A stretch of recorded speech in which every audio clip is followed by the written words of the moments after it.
உம்மை தவிர விருப்பமில்ல எந்த வாழ்விலே.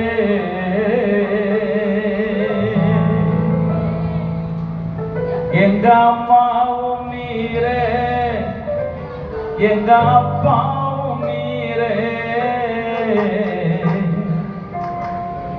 ஆறுதல் நீரே, எங்கள் தேறுதல் நீரே. உம்மை போல யாரும் இல்லை இந்த உலகிலே.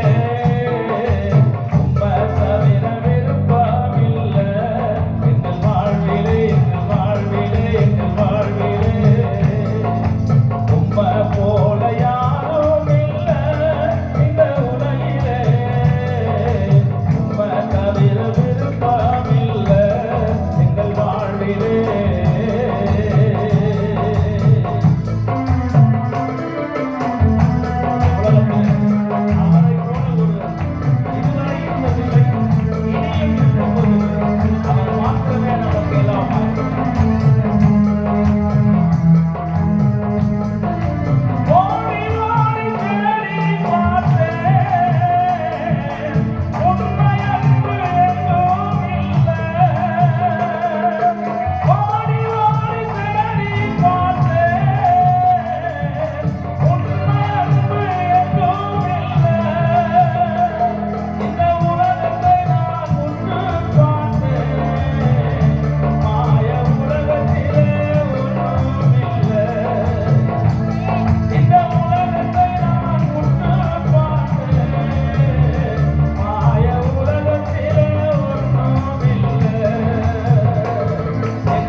பாடலை பாடும்போதெல்லாம் எனக்கு ஒரு விஷயம் ஞாபகம் வரும். நான் ஆண்டவரை ஏற்றுக்கொண்ட சமயத்தில் எல்லோரும் என்னை கைவிட்டு விட்டார். நான் பாடின வண்ணமாக எங்கெல்லாம் ஓடி போனாலும் ஒருத்தரும் நம்மை ஏற்றுக்கொள்வார் இல்லாமல் ஏமாற்றத்தோடு திரும்பி வந்த நாட்கள் உண்டு. ஆனால் அவரை மாத்திரம் உறுதியாய் பற்றி கொண்டு இன்று வரை மோசம் என்று சொல்வதற்கு ஒன்றுமில்லை. கர்த்தர் ஆசீர்வாதமாய் வைக்கிறார். உங்களை போல நல்ல ஒரு ஆத்மா எனக்கு உங்களை பார்த்தா ரொம்ப பிடிக்கும். சிரிக்கிறாங்க பார்த்து நேரத்தில் அம்மா இருக்கணும். ஆனால் டைம் ஏனென்றால் உங்களை பிடிக்குதுன்னா நீங்கள் ஏதோ நல்லா நீட்டாக ட்ரெஸ் பண்ணி வந்துங்க, அதுக்காக இல்லை. நீங்கள் எல்லோரும் ஆண்டவரை தெரிந்து கொண்டீர்கள். நான் அவரை தெரிந்து கொண்டேன். நாம் எல்லாரும் ஒரே தகவல் சொல்ல கர்த்தர் அவர்கள் தேவனாய். ஆமென். அந்த வசனம் அந்த பிள்ளைப்பாடு பிரசங்கம் பண்ணிருக்கும்போது நான் இன்னைக்கு திடீர்னு தான் வந்தேன். இந்த ஜீன்ஸ் பேண்ட்லாம் போட்டு நான் கோயிலுக்கெல்லாம் வரமாட்டேன். ஏதோ திடீர்னு இன்னைக்கு ஊர்ல இருந்து வந்ததுனால அப்படியே அடிச்சுருக்கேன். அப்படியே பார்த்தா அங்கிள் நான் தான் என்னை பிரசங்கம் பண்ணுறேன். அப்படியா சரி நானும் வந்துடுறேன் அவங்க கூட அப்படின்னு சொல்லிட்டு வந்துட்டேன். உண்மையிலேயே சொல்கிறேன், இந்த பிள்ளை பாடும்பொழுது எல்லாம் இந்த வசனத்தையே நான் பார்த்து கொண்டிருந்தேன். நீங்கள் இப்பொழுது இருக்கின்றதை பாருங்கள், இப்பொழுது இருக்கின்றதை பாருங்கள், இப்பொழுது இருக்கின்றதை பாருங்கள்.